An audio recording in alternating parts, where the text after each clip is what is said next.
اهلا بيكم. النهارده حلقه استثنائيه.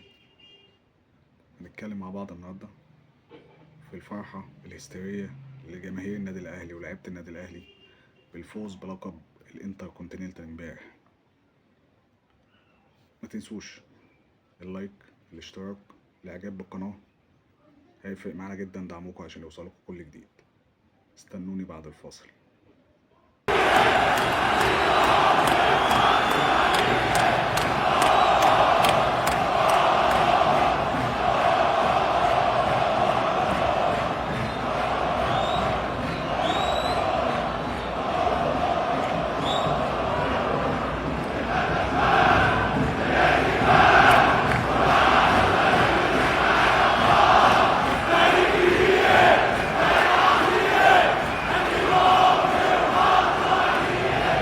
السلام عليكم. لا تنسوا الاعجاب بالفيديو والاشتراك في القناة. السلام عليكم. لا تنسوا الاعجاب بالفيديو والاشتراك في القناة.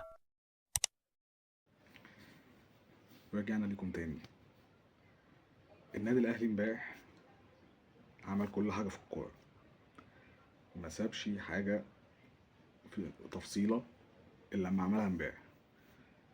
اللعيبه كانت فايقه، مارسيل كولر كان مركز جدا، ذاكر لعيبة العين كويس جدا. خلي بالكم، العين الاماراتي كل الاحترام والتقدير ليه، بطل اسيا، عدى على مراحل كتير جدا عشان يوصل يبقى بطل اسيا. على قد كده بطولة اسيا بتضاريسها بموقعها، بالفرق اللي انت بتلعبها بتبقى، مش عايز اقول اقوى من دوري ابطال افريقيا، بس انت بتلعب مدارس مختلفة. فان انت تكسب دوري ابطال اسيا، لا ده حاجة عالية جدا. فقبل الماتش لعيبة العين كان في نبرة غرور ان هم يكسبونا وحاجات زي كده. طبعا هم ما بيتعلموش من الدرس، يعني هم لو سمعوا الناس الفرق اللي كانت بتلعبنا قبل كده هتعرف ان انت لما تيجي تلعب النادي الاهلي ما تقولش كلام زي ده. تمام. النادي الاهلي في كلام زي كده، لا انت بتستفز، انت بتقدم احسن ما عندك. والنادي الاهلي انت هو جاي يلعبك مش بناء على ان ده بطوله شرفيه، ده فرقه واخده بطوله افريقيا. فاللي حصل امبارح ده اعجاز وانجاز كبير جدا جدا جدا جدا لجماهير لعيبه النادي الاهلي واداره المجلس ومجلس اداره النادي الاهلي. عشان كده لو تاخدوا بالكم حتى في تسليم الكاس، اما لقيت كان المفروض الشناوي طبعا كعادته يعني، ودايما اللي بيحصل بتلاقي الشناوي بياخد الكاس من كابتن الخطيب او من منظمين المباراة، يقوم واخد الكاس ورايح بيه على اللعيبة عشان يحتفلوا. اللي حصل امبارح بقى الشناوي غير النظرية خالص، يعني حط الكابتن محمود الخطيب من بعد ما اعتزل كرة القدم ما لمس كاس. يعني ما حطش نفسه خالص في موقف ان انا صاحب الليله. عمر الكابتن محمود الخطيب كسبت افريقيا، كسبت دوري، كسبت كاس، كسبت حتى في تسليم برونزيات كاس العالم ما بتلاقيش الكابتن الخطيب بيحط نفسه في الصوره. خلاص هو طبعا بناء على ان هو بيبقى رئيس بعثه او حاجات زي كده، فبينزل مع الساده الافاضل اللي بيبقوا بيسلموا الكؤوس والميداليات على حسب. انت في الدوري بيبقى اتحاد كوره، افريقيا، تمام.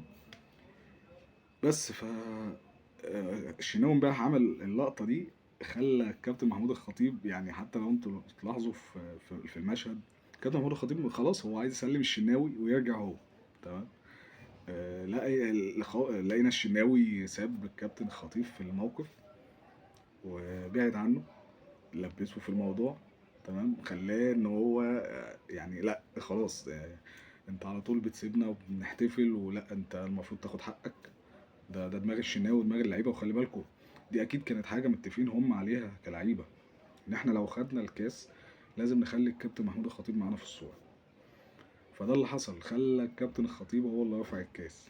اللي متابع طبعا تاريخ الكابتن الخطيب هيعرف ان هو من ساعه ما بطل كوره هو ما بيحطش نفسه في الصوره خالص خالص. هو انا بسلمك الميداليات، بسلمك يعني الكؤوس، يعني افضل لاعب وحاجات زي كده، وببعد. تمام. وانتوا كلعيبه بقى بتحتفلوا، قائد الفرقه اذا كان شناوي، اذا كان عماد متعب، زمان حسام غالي.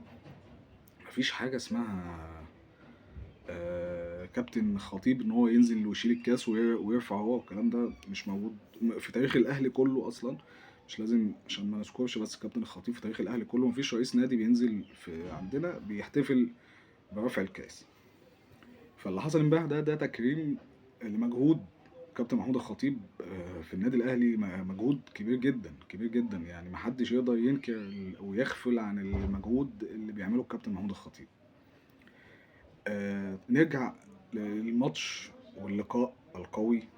كان ماتش قوي جدا جدا، وفرقة العين فرقة لا يستهان بها، لا يستهان بها. فرقة العين قوية جدا جدا جدا ومدعمة بشكل رهيب. فرقتها انتوا يعني لو تلاحظ في كل مركز تلاقي اتنين تلاتة محترفين ما عندهمش، ومن احسن المحترفين. مش هقول لك جايب لعيبة كاس، ده بالعكس. يعني في اتنين منهم اصلا، سفيان رحيمي ولابا كوجا، كان نفسك كأهلاوي ان هو يجي الاهلي، اذا كان سفيان او لابا كوجا. طبعا نظرا للمبالغ الطائله اللي بتدفع في الامارات والسعوديه، فاللعيب في لعيبه يعني مش عيب ولا حرام، ممكن انت تتحط في نفس الموقف. يعني انا ما عنديش مشكله في حاجه زي كده. فهو بيبص للطائل المادي او العائد المادي اكتر من ان يعني طبعا جماهيرية النادي الأهلي أكبر بكتير وهتعوض حاجات كتير. بس في ناس بتبص لها من نظرة إن أنا جاي لي دلوقتي 10 جنيه، لا أنا هاخد الناحية التانية 100,000 يعني. فبياخد بعضه وبيحترف بره يعني، أو ما بيجيش النادي الأهلي. ما عندناش مشكلة خالص.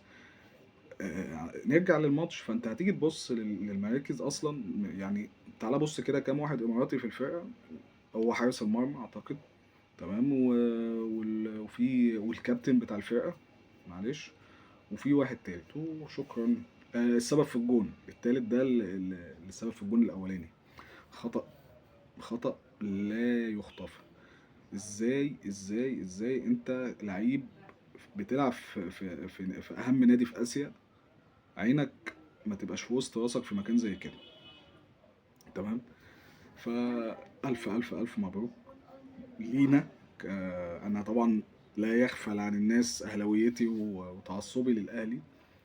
ألف مبروك للاعيبة النادي الأهلي وجماهير النادي الأهلي ومجلس إدارة النادي الأهلي.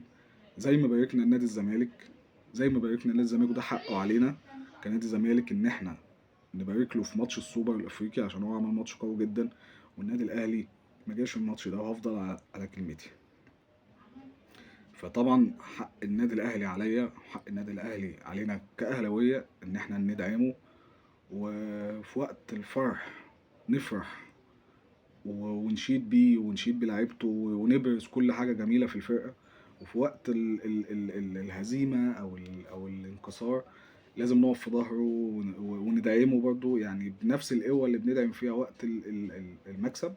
لازم إن هي تبقى نفس القوة اللي بندعم فيها أو ندعم بيها وقت الخسارة. تشكيل النادي الأهلي طبعا ما كانش فيه كلام، يعني محدش يختلف عليه. يعني امبارح الشناوي طبعا في حراسة المرمى، طبعا أكرم يا ريت يبقى عندنا اتنين تلاتة منه في الفرقة. أكرم تحطه يمين شغال، تحطه شمال شغال، في نص الملعب بيأدي، ما عندناش أي مشكلة خالص. طبعا ياسر إبراهيم، رامي ربيعة، ياسر بيأدي. ياسر، احنا بعد ماتش السوبر الأفريقي في ناس كتير أوي اتكلمت على ياسر إن هو كان سبب هزيمتنا، تمام، مع انهم نسيوا الفترة الطويلة اللي قدها ياسر وهو كويس. ياسر انت تقعده دكة، تيجي تحتاجه في ماتش قوي تلاقيه، ما تلاقيش منه تخاذل، ما تلاقيش منه ان هو بعيد، ما تلاقيش منه ان هو مش مركز، ما تلاقيه ينزل اكنه اساسي، ما عندوش اي مشكلة. ياسر ابراهيم دوره قوي جدا في النادي الاهلي، قوي جدا. ممكن ماتش السوبر ما كانش موفق وكان حالته ماشي معاك، مفيش مشكله، ما هو طبيعي، اصل انت مش هتفضل طول العمر كويس. بس مش معنى ان انا وقعت في ماتش ان انا خلاص كده ابقى لا ده لعيب ما ينفعش، ولازم نجيب مدافعين، ولازم لا لا لا لا لا، مش كده خالص. مش كده خالص. افتكروا يا جماعة ياسر كان ايه، وصل للمستوى ده بعرق ونقول ايه، لا عمل شغل كبير جدا ياسر ابراهيم. ياسر ابراهيم كان في يوم من الايام كان هيمشي. انت لو تبص اصلا على الاتنين سيرد باكات عندنا، ياسر ورامي، الاتنين كانوا ماشيين. يعني ارجع كده بالتفكير شويه، هتلاقي ان رامي ربيعه كان خلاص كان ماشي، مش عارف رايح المقاولين او الاسماعيلي، في الفتره بتاعت ان ما كان الاسماعيلي واقع وهم عايزين يوقفوا الاسماعيلي، وطبعا دعم النادي الاهلي للاسماعيلي وحاجات زي كده. فكان رامي ربيعه رايح معاهم. تمام. سبحان من خلاه بالمستوى القوي ده. رامي ربيعة ركز، رامي ربيعة طبعا خامة كويسة، يعني احنا مش عايزين نقول كلام يتاخد بمفهوم تاني. لا، رامي ربيعة خامة من أولاد النادي الأهلي، متربي في النادي الأهلي، عارف يعني إيه النادي الأهلي. عفوا. فلا، رامي ربيعة كان في حتة عالية. تمام. من صغره باين إن هو كويس، من صغره باين إن هو كويس، وقائد الفرقة وقائد في المنتخبات ومع شباب وناشئين وحاجات زي كده. ياسر لما جه موسيماني، في فترة موسيماني كان هيمشيه. موسيماني كان هيمشيه، قال له يا تلعب كورة وتعلم من نفسك وتخلي كورتك على الأرض أحسن أكتر من كده، يا هتمشي. فكان عندك الاتنين السيرد باكات اللي أنت معتمد عليهم دلوقتي، كانوا الاتنين كانوا ماشيين. سبحان مغير الأحوال، سبحان مغير الأحوال. ده دول يا جماعة لازم الناس تحط عليهم سبوت وتتكلم عليهم اكتر من كده. انتوا دي ناس كانت فعلا كانت ماشيه عن النادي الاهلي، ما كانش ليها دور في النادي الاهلي، كانوا هيمشوا. تمام. تعال انت دلوقتي بص، ده درس يتعلم للعيبه الصغيره، للعيب اللي بيعوج وشه، للعيب اللي مش عايز يلعب. تعال بص دلوقتي، اتنين من اهم اعمده النادي الاهلي، ومن زمان مش من دلوقتي. يعني مش عايزين نقول اصل محمد عبد المنعم مشي فالاتنين بانوا، لا خالص. اما كان محمد عبد المنعم وياسر كانوا موجودين، محمد عبد المنعم ورامي ربيعة كانوا زي الفل. رامي ربيعة اتصاب، ينزل ياسر في أي وقت تلعبه في المغرب وأنت بتلعب الوداد تلاقيه أسد، تلعبه في مش عارف فين لا لا لا لا لا لا. لعيبة درس. الناشئين المفروض الاتنين دول يتاخدوا، تعمل عليهم سبوت كده، توريهم للعيبة الصغيرة، واللعيب اللي بيعوج وشه، واللعيب اللي مش عايز يقعد دكة، واللعيب اللي مش عاجبه حاله، والحاجات زي دي. فرجوا على رامي ربيعة وياسر ابراهيم. الناس دي كانت ماشية، الناس دي كانت ماشية، الناس دي اشتغلت على نفسها، الناس دي صبرت، الناس دي قعدت دكة وصبرت واشتغلت على نفسها لغاية ما وقفت بالشكل ده. يحيى عطية الله من ماتش لماتش، يحيى عطية الله بيثبت وجوده. طبعا مش عايز اقول ان هو هيعوض علي معلول، لسه بدري. يعني علي معلول تاريخ كبير جدا، احنا مش عايزين ناخد السكة دي ان خلاص علي معلول بيكبر فاحنا هنقعده فاحنا هنمشيه.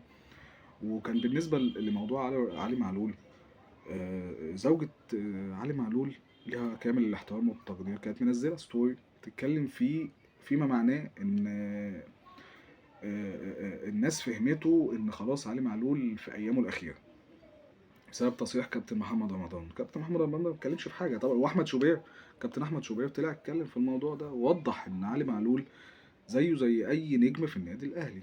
عمرو السولية، انت تعالى بص على عمرو السولية، عمرو السولية بيتجدد له سنة بسنة، عمرو السولية بيتجدد له سنة بسنة. وده اللي قاله محمد رمضان، ان انت كعلي معلول على حسب حالتك هيتجدد لك، ما عندناش مشكلة في حاجة زي كده.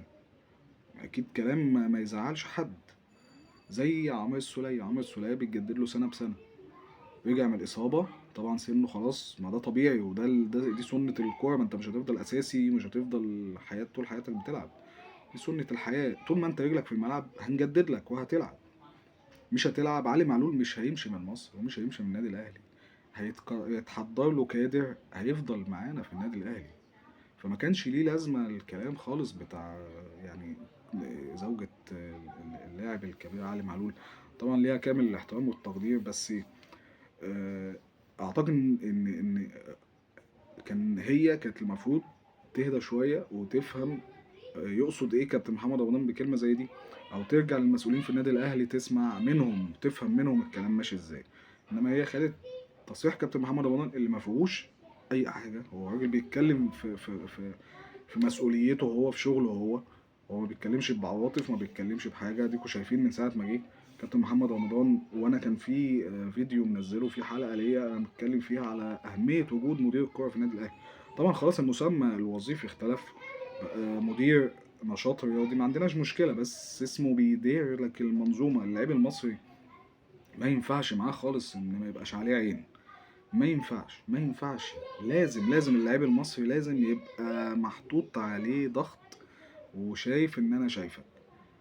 مش هتلعب في عقاب، هتروح تسهر في يعني، تمام. انما كابتن محمد رمضان الصراحه من ساعه ما حط رجله يعني، طبعا خساره السوبر الافريقي خلته، او هو ما كانش موجود، هو جه بعد السوبر الافريقي. فالسوبر الافريقي خلى الدنيا، هو جه الراجل عدل الميلة زي ما بيقولوا. اللعيبة كانت خلاص، عارف انت المركب لما بتبدأ تميل، نفس التشبيه يعني. بس الراجل عمل يعني ايه، طبعا في تفاصيل جوه احنا مش هنقدر نخش فيها، بس باين على شكل الفرقة، باين على اللعيبة، باين على مجهود اللعيبة. تمام، ما بتلاقيش الكلام زاد تاني زي الأول، وكل شوية ده في مناسبة شكل، إذا كان عند فنان معين أو في احتفال حاجة أو في فرح مين. خلاص يعني تمام، الموضوع بدأ ان هو وخلاص. انت اصلا مفيش وقت للكلام ده دلوقتي. انت كنت بتلعب نهائي سوبر افريقي، تمام، خسرته، خلاص مفيش مشكلة. دخلت في السوبر المصري بعدها مفيش، تمام، عملت اداء كويس جدا بالذات في ماتش الزمالك. ممكن ماتش السيراميكا ما كناش قد كده. دخلت في السوبر، او الماتش بتاع امبارح بطولة الانتر كونتيننتال. فانت مفيش وقت للكلام ده، مفيش وقت، خلاص انت داخل على معمعة الدوري. واحده واحده هتكمل بعد كده الانتر كونتيننتال دي، او كاس العالم، كاس القارات المصغر، بطل كل قاره، تمام. هتلاعب بطل امريكا الجنوبيه او باتشوكا، حد فيهم اللي هيكسب. فانت مفيش مجال للعب والدلع والهزار. اللي هيدي في التدريب وهيأدي بأقصى ما عنده هيشوف كورة وهيشوف الملعب. غير كده مفيش كلام، مفيش كلام، ملوش مكان عندنا، ملوش مكان. اصل انت مفيش وقت، خلاص خلاص. فاحنا يعني انا مش عايز كلامنا يروح بعيد عن الماتش امبارح والاحتفاليه امبارح. كان يوم جميل جدا، كان يوم مفرح جدا، كان حاجه تفرح، حاجه تفرح بجد. النادي الاهلي بيعرف يفرحنا، هو الحاجه الوحيده اللي جوانا. النادي الاهلي هو الحاجه الوحيده اللي جوانا، هي اللي بتفرحنا. مفيش حاجه حوالينا بتفرح، هو النادي الاهلي اتفرج عليه كده. يوم مكسبه ده ليه عيد فعلا، زي الاغنيه. هي الأغنية بتاعتنا، يوم فرحه أو يوم نصره ده ليا عيد بأمان. وهو الوحيد اللي بيشرف مصر، واللي أقول إيه بس، بيجدد الدوافع للشعب المصري. طبعا هتقولي يعني هو الشعب المصري أهلاوي، أقول لك لا، بس يعني الأغلبية العظمى، ممكن حتى الزملكاوية في ناس زملكاوية بتفهم كورة، مش لازم زملكاوي متعصب، في زملكاوية بتفهم كورة. مكسبنا امبارح بالبطولة دي على نادي العين يفرح. مكسبنا على نادي العين يفرحه، عشان انت في الاول في الاخر انت بطل مصر كسب بطل الامارات، او بطل افريقيا الممثل المصري بطل، كسب بطل الامارات، او بطل اسيا اللي هو الممثل الاماراتي. فاحنا امبارح كنا في عظمة، العظمة لله وحده. كنا في حاجة، يعني هنقول ايه بس. في ناس كتير جدا شككت في قدرات النادي الاهلي امبارح، وقالت لا احنا ممكن ما نكسبش، ولو كسبنا ممكن نكسب ضربة جزاء، ولو كسبنا لو عدينا ممكن نكسب 1-0. الاداء اللي اتلعب بيه ال90 دقيقة امبارح اداء قوي جدا جدا جدا جدا جدا جدا جدا. يوضح ان اللعيبة دي كانت مذاكرة الفرقة دي كويس جدا، ومارسيل كولر كان محضر اللعيبة دي نفسيا، ومهيئهم بدنيا ونفسيا وذهنيا للماتش بشكل قوي جدا، قوي جدا، قوي جدا، قوي جدا.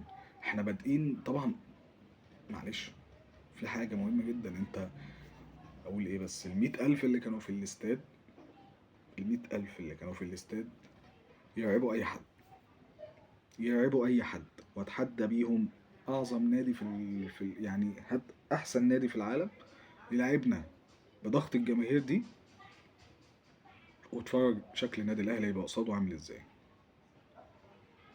يرعبوا أي حد.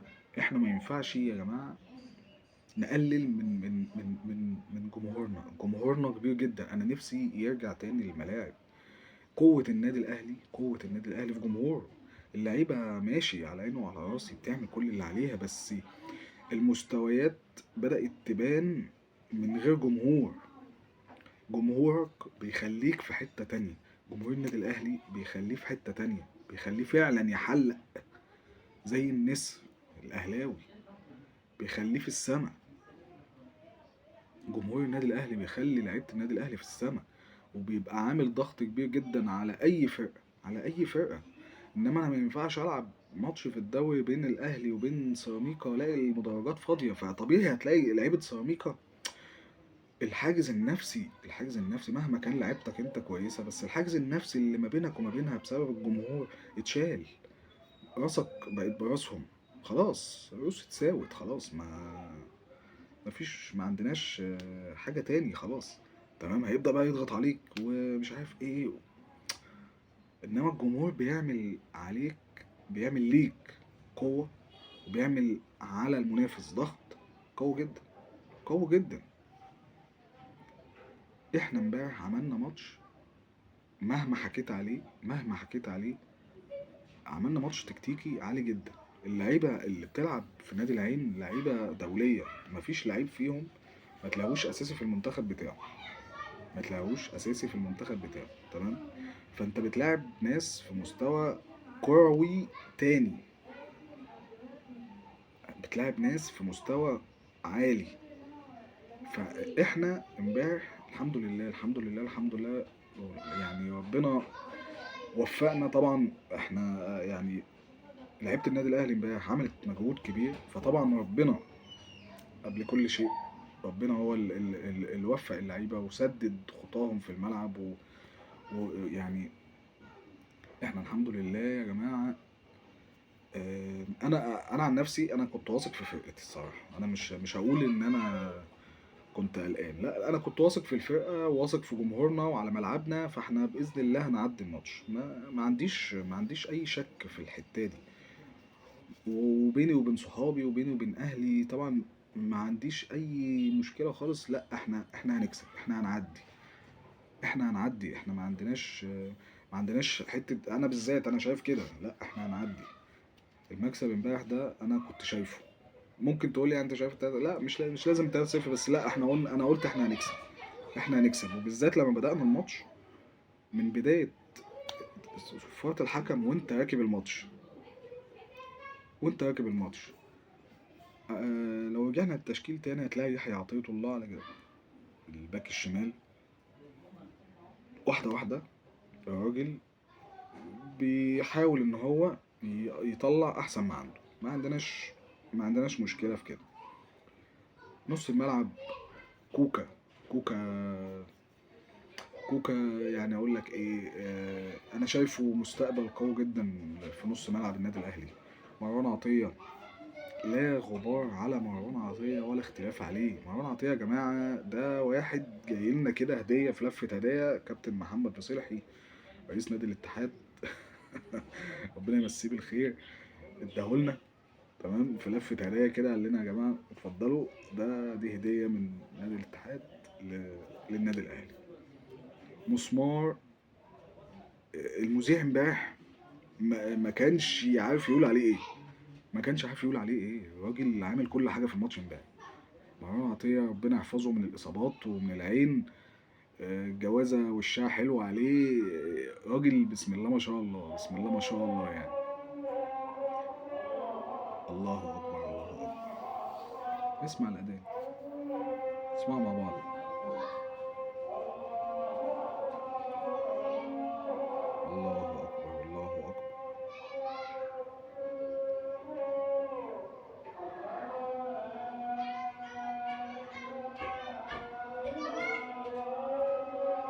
اشهد ان لا اله الا الله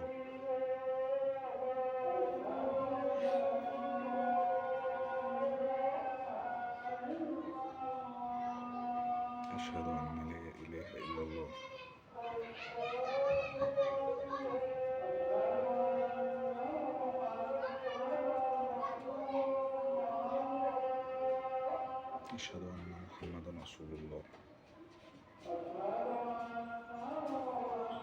أنا عن نفسي ما أعرفش أقفل الفيديو، إحنا نسمع الأذان سوا يعني. لا حول ولا قوة إلا بالله.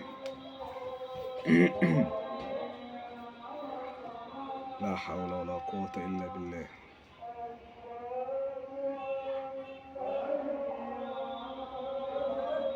لا حول ولا قوة إلا بالله.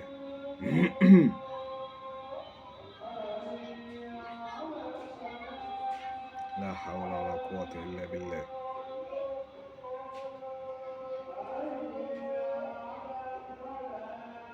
لا حول ولا قوة إلا بالله.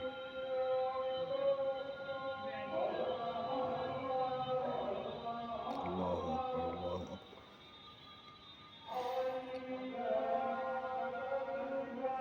حقا لا إله إلا الله.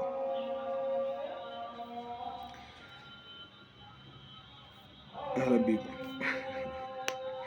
طبعا بص، خلاص اتكلمنا على أحمد كوكا، اتكلمنا على مروان. إمام امبارح كان عامل ماتش من زمان ما عملوش الصراحة يعني. أول ما جه الأهلي كان عامل فارق كبير جدا، وكان فايق تمام ومعلوش ضغوط. في الفترة الأخيرة بدأ إمام مستواه يقل، بدأ يركز في حاجات تانية، بدأ يخش في مشاكل، بدأ في قواضي. يعني هو خد براءة من موضوع التعدي على فرد الأمن بتاع المول الشهير بتاع أكتوبر يعني. فلا، إمام امبارح كان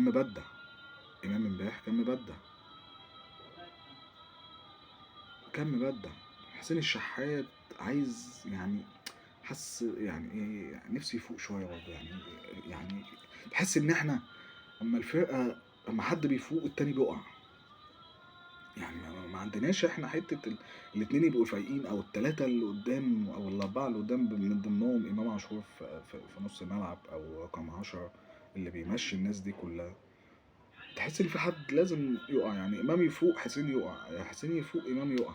يعني حاجه غريبه يعني. حسين عايز يفوق شويه يعني. امبارح مواقف في جوان طاهر. انا عن نفسي ما اتمناش ان طاهر يمشي في يوم من النادي الاهلي الصراحه. طاهر ممكن انت ما تشوفوش اللعيب الحريف اللي بيمرقص اللي مش عارف ايه، انما طاهر عنده قوه بدنيه وخف وحميه على النادي الاهلي قويه جدا. وعشان كده مارسيل كولر بيستعين بيه عن طريق على حساب بيرسي تاو، على حساب، مع ان بيرسي تاو اعلى منه فنيا في الهجوم، انما في الدفاع بيرسي تاو تعبان. طاهر عنده يقطع لك سبرنت من جول للجون، تمام. دفاع قوي جدا، بيرجع يدافع ويقفل هو ده اللي بيخلي طاهر يعلى عن بيرسي تاو. ممكن بيرسي تاو عالي كلاعب كورة، ما عنديش مشكلة، تمام، وبيفنش كويس، ما عنديش مشكلة. ممكن طاهر ما يفنش كويس، يعني طاهر ممكن الكورة تطلع الكعب تحت رجله، بس طاهر قوته وحميته على الفرقة لا تشفع له، تخليه يفضل معانا في النادي الاهلي. وسام ابو علي لا غبار عليه. وسام ابو علي كنا من زمان مستنيين مهاجم يخلص لنا من انصاف الفرص الجون، اللي هو ما كانش واقف نايم. في غيره ممكن يبقى واقف نايم وما يتوقعش كرة زي دي ان هي ترجع من مدافع في حتة زي دي لحارس المرمى، والكرة ترجع عادي وحارس المرمى يمسكها او يشتتها وخلصنا. انما وسام حط التوقع، توقع ان الراجل ده هيرجع الكرة بالشكل ده، وحصل. الف مبروك للنادي الاهلي، الف مبروك للنادي الاهلي ومجلس ادارته ولاعبيه وجماهيره. الانجاز يا جماعه بيتقل الحمل على الفرقه دي. الانجاز بيتقل الحمل على الفرقه دي. احنا كل يوم في انجاز، فانت بالتالي عايز اللي بعده يبقى اعلى. يعني انت متخيل ان احنا حلمنا دلوقتي ان انت باذنك يا رب، باذنك يا رب، ايا كان هتلاعب مين في ماتش في بطوله كاس القارات دي، المصغره طبعا للانديه، ايا كان هتلاعب مين، انت حلمك ان انت توصل للنهائي تقابل ريال مدريد وايه المشكله لما نكسب ريال مدريد؟ ما هي فرقه بتخسر زي اي فرقه. هتقول لي لا هي بتخسر من مين؟ ده بتخسر من برشلونه. مفيش حاجه. بص يا جماعه، الاجتهاد. الكوره ما بتعترفش بالاسامي، الكوره بتعترف بالاجتهاد والعرق. طول ما انت بتلعب ومش هايب ومش خايف وبتأدي بإذنك يا رب، بتوفيق ربنا قبل أي شيء، هنقدر نعمل حاجة. ما انت كل إنجاز انت بتحققه كنادي أهلي انت بتلاقي نفسك داخل في حتة تانية. ما هو طبيعي، ما انت كسبت العين بطل آسيا امبارح، تلاقي نفسك داخل خلاص على الماتش اللي جاي يوم أعتقد يوم 20 حاجة زي كده، و20/11 تلعب الفايز بين باتشوكا المكسيكي والبطل البرازيل. طبعا لازم تكسبهم. ما هو انت خلاص، ما هو انت الانجاز بيخليك بتعلى خطوه خطوه. لازم تكسب اللي بعده، لازم تكسبه واللي بعده، لازم تكسبه اللي بعده. الله يكون في عون اللعيبه، الله يكون في عون اللعيبه بامانه. انت سوبر افريقي، في سوبر محلي، في كاس قارات، 3 بطولات مختلفه، والمطلوب منك ان انت ما توقعش ولا واحده منهم، ان انت هتكسب. لازم تكسب. فسوبر الافريقي وقع، مفيش مشكله. جينا في السوبر المحلي، لا مش هيعدي، كسبناه. جينا امبارح، الناس كلها زي ما قلت لك، كان في زملكاويه كتير جدا كانوا مستنيين الماتش ده عشان يقولوا لك بص، بص انت اخرك فين. كلمه اخرك فين دي النادي الاهلي بيحاول ان هو ما يعني ايه، مش عايز يسمعها، مش عايز يتحط لي حد انا يعني ان انا دي كفايه. لا، مش انا. النادي الاهلي مش عايز يعمل الحته دي، ان انا هو ده اخري، ان ده كفايه. لا، احنا ملناش اخر. النادي الاهلي ملوش اخر، الحمد لله الحمد لله. النادي الاهلي بيخش كل ماتش يعني باسلوب مختلف وبطريقه لعب مختلفه وتشكيل معين يلائم المباراه. الحمد لله الحمد لله، احنا عملنا ماتش عالي جدا جدا جدا جدا جدا. الف الف الف الف مبروك، مليون مبروك، الف مليون مبروك، الف مليون مبروك للاعيبه النادي الاهلي وجماهير النادي الاهلي ومجلس اداره النادي الاهلي وعلى راسهم الكابتن محمود الخطيب. مستنيينكم في اللي جاي. اللي جاي اعلى واكبر، وثقتنا فيكم كجماهير ليكوا كلاعيبه وكمجلس اداره وكمدير فني وجهاز فني كامل، لا عاليه جدا. وطموحنا معاكم عالي جدا. باذن الله باذن الله باذن الله اللي جاي اعلى واحسن مع النادي الاهلي. ما تنساش اللايك، ما تنساش الاشتراك، ما تنساش الشير. دعمك دعمك هيوصل لك كل جديد احنا بنقوله. عفوا. دعمكم معانا هيفرق معانا جدا جدا جدا جدا.